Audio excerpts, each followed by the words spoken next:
ngunduh wohing pakarti. Pitutur iki ngelingake marang awake dhewe yen bakale awake dhewe nampa piwales marang apa kang wis katindakake.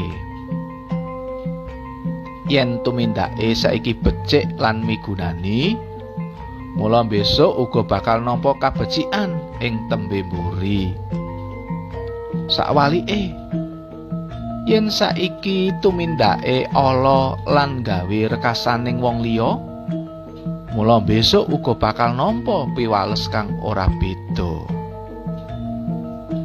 Lur, mula elinga yen tumindak kuwi sing wicaksana, aja sembrono lan mung ngoyak kesenenganing donya.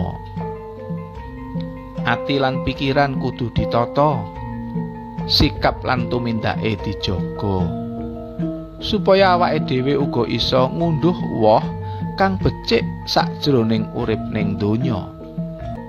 Ayo bebarengan nggatekake pitutur iki.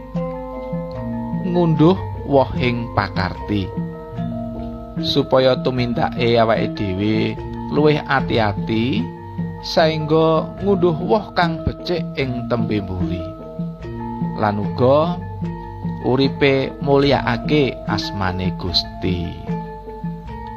Wis ya Lur, aku pamit dhisik. Gusti berkahi.